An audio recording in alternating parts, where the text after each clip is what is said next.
All right, let's jump right into this explainer. Today, we're putting on our clinical psychologist hats to uncover a really fascinating neurobiological pattern.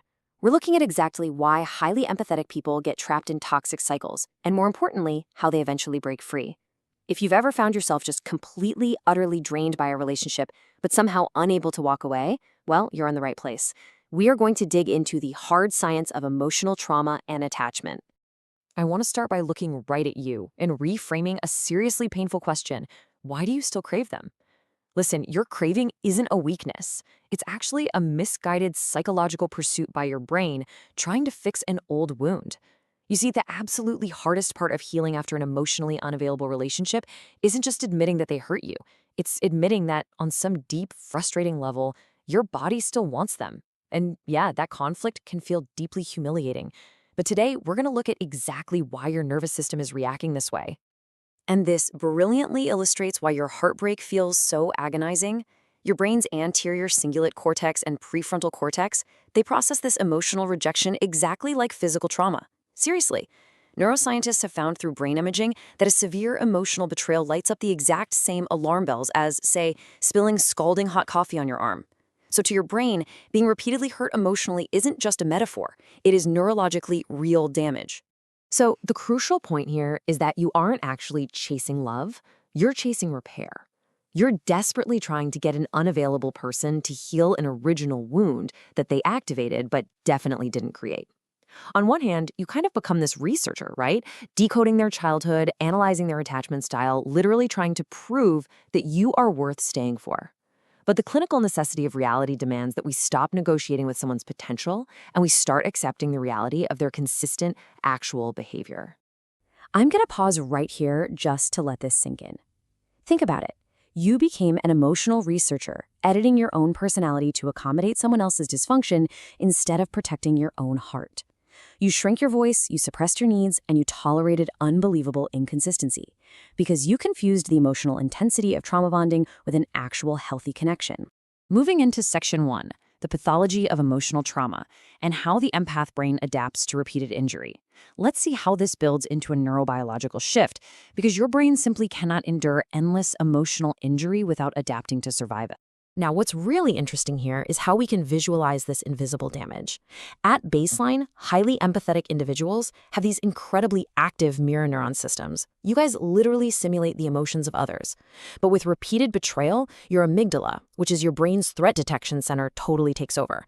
It logs their behavior as a severe threat. Eventually, this constant emotional strain breaks down your brain's ability to regulate stress hormones, shifting you into a chronic phase of cortisol overload. You're constantly predicting pain before it even arrives. In these deeply imbalanced dynamics, your nervous system essentially becomes trapped in anticipation. You start confusing the intense chemical highs and lows of intermittent affection with actual stability. You overfunction just to keep the bond alive, while your partner underfunctions, stepping in with this selective kindness right when you're about to walk away.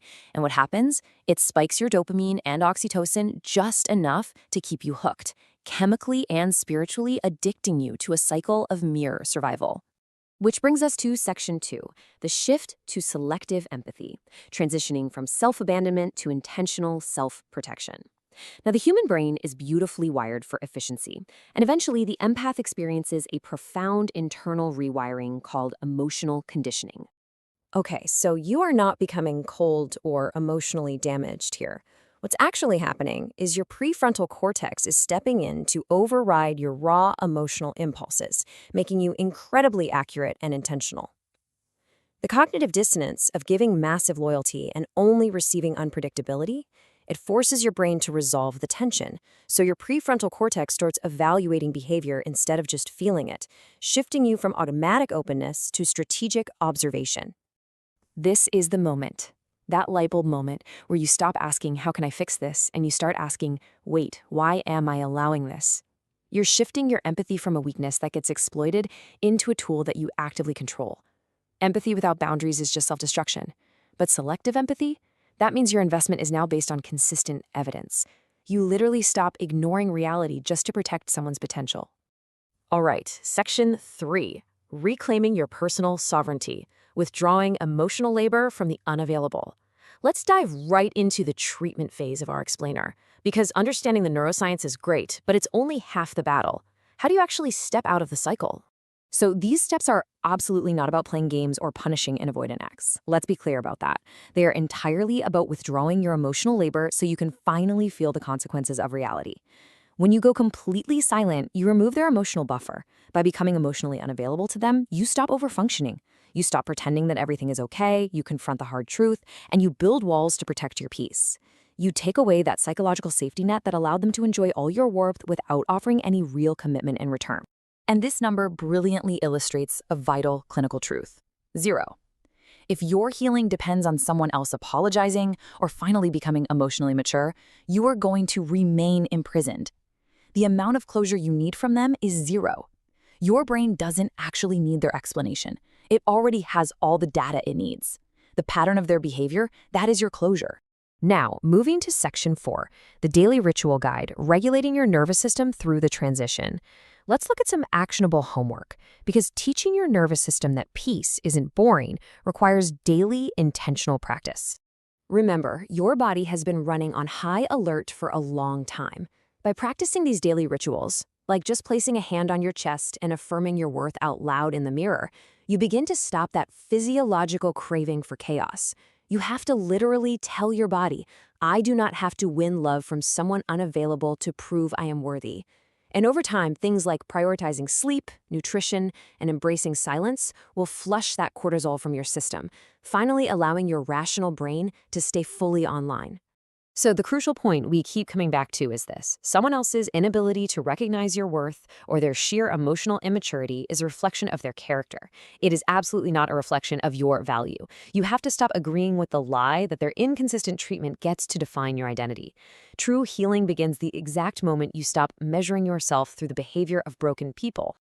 Remember this: your value was established long before this person entered your life with all their confusion. True healing is becoming so restored that you no longer even require their validation. An emotionally damaged person simply lacks the capacity to carry the kind of healthy, profound love you are offering. It's just like someone who is blind cannot fully appreciate a beautiful painting. I'm going to leave you with this final provocative thought to wrap up our explainer. The greatest revenge against heartbreak isn't proving them wrong. No way. It's waking up one day entirely, completely free from their emotional control. It is reclaiming every single part of yourself you abandoned just to keep them comfortable, and realizing that your peace is worth infinitely more than their potential. So take these tools, stop negotiating with what they could be, and start choosing yourself.